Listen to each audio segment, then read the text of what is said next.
Ini ang ginatawag nga Little Baguio sa Kabangkalan City. Nagapasulod ka pa lang sa barangay, naga-fog na. Las 10 ang aga, pero amo sinikadamol sa fog nga amo naabtan sa sitio Tabunon, Barangay Carulan sa Kabangkalan City. Mataas na abi ang lugar, 800 meters above sea level. Mga 30 to 45 minutes ini nga drive halin sa Kabangkalan proper. Ang dalan pakadto sa Mabinay. Ates ka makalabot diri, agaw atensyon ang ini nga mga bato nga imo malabyan. Ginatawag ini nga Little Baguio bangod sa matugnaw nga klima kag sa mga utanon nga ginaproduce ang barangay. Halin sa carrots, cabbage, sayote kag madamo pa. Gani ginakabig man ang barangay nga vegetable basket sang syudad. Nasimento na ang dalan pasaka sa barangay gani mahapos na ang pagbiyahe. Sang una, inoras o kun inadlaw pagid antes ka makatakla diri. Pero subong nga may dalan na, minutos na lang malabot mo na ang barangay proper. Kilala diri ang panaytayon o kunang stone bridge.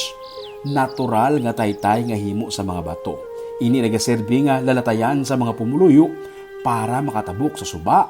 Sa idalom sini may kuweba. Sa idalom sini nagaagi ang tubig halin sa suba.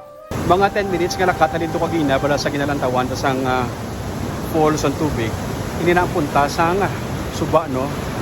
Do pang rafting ang kolor sang tubig kag ang pusog sang iyang pagusbos.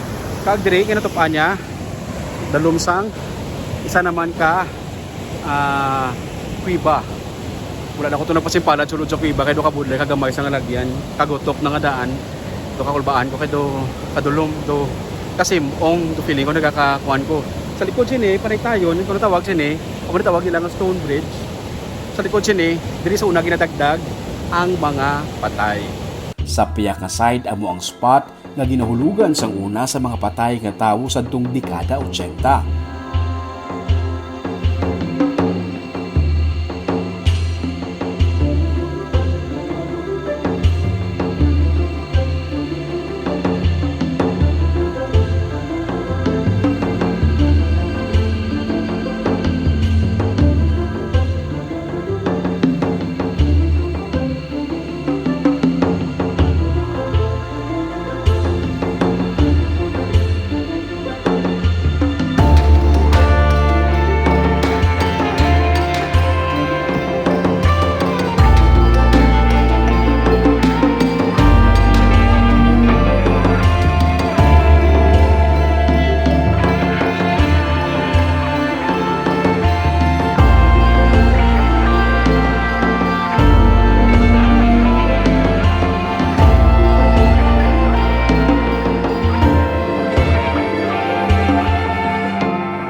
Damo sang kuweba sa barangay. Ang iban, mabudlay labuton. Ang iban, malabyan lang.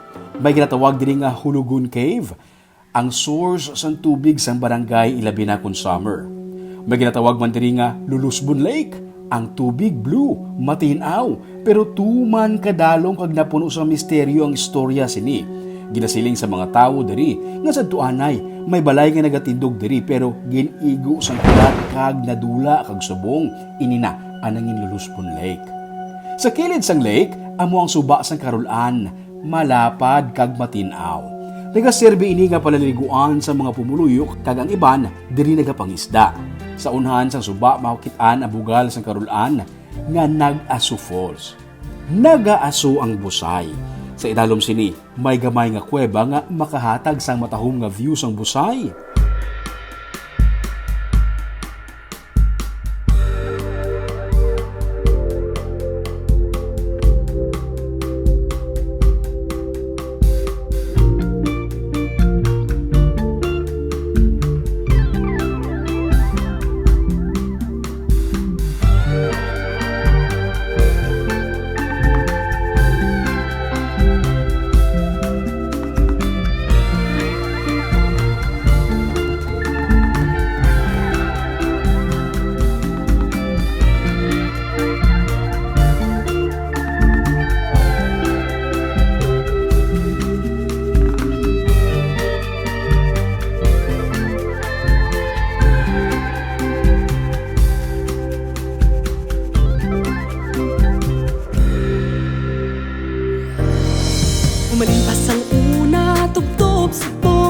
Buti ka sang masa, barato ang bulong, kabay na sang pamilya sa katugay na Grace Pharmacy. Handa permi magpuni, Grace Pharmacy. Masaligan sang tanan, Grace Pharmacy.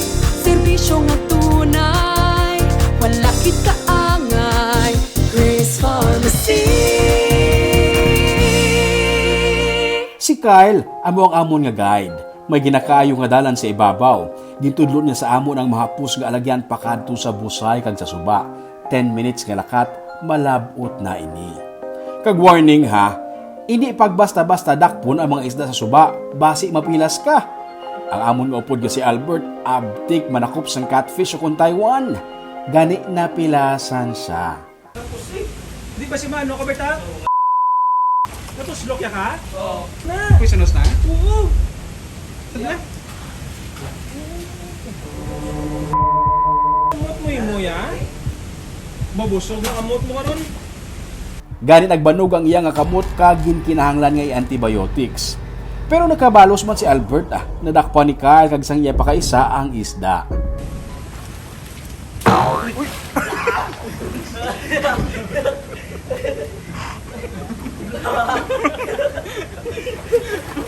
Sabi ko ulo yung ilapusan mo. Ano na sa Taiwan? Oo. Ang tawag din sa inyo Taiwan? Oo, catfish ni sa Catfish. English. Din na lang pinakaigo sa Albert na kapanood. Aryo. Ah, Sungay.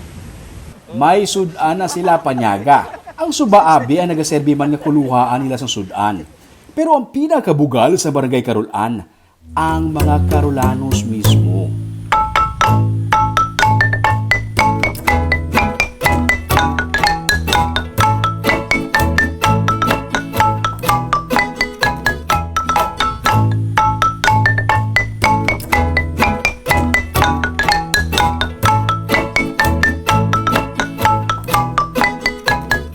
Ang ilang kadalong nga baragtas kag ang ilang kultura ang nagpapinasahi sa ila.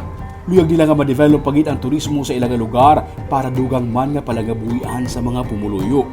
Proud sila kay halin sa lugar nga may nagapangaon tawo sa una, subong Little Baguio na ang tawag sa ila. proud na proud kami. So, proud na proud kami nga kami ang isa sang barangay sang Kabankalan nga ginatawag nga Little Baguio. Proud si. Kaya imagine mo ang bagyo dito lang na bisan sa little lang makaadto ka para lang makita nimo ang bagyo. Bisa sa makadto ka ba sa Karulan niya, ang Karulan ginatawag nga Little Bagyo. Di nakakinanglan maadto daw dito sa bagyo para makita nimo ang bagyo.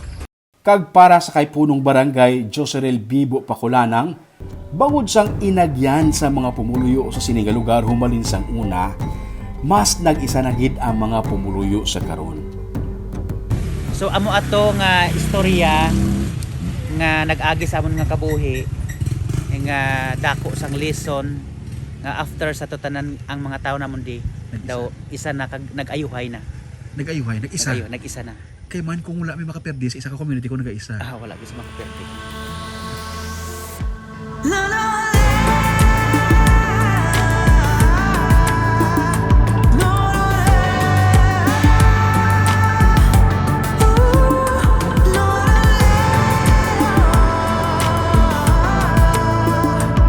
Sa subong nagapadayon ang construction sang dalan diri sa barangay Karulan para mapahapos ang pagkadto sa ila sining nga suba kag sa ila pinapabugal nga busay. Para updated ka sa mga episode sa Tripping Dirubing, i-follow ang mga Facebook page sa YouTube channel Digicast Negros. Ululupod kita sa gihapon sa pagbangon. Ako si Romeo Subaldo kaginiang Tripping Dirubing.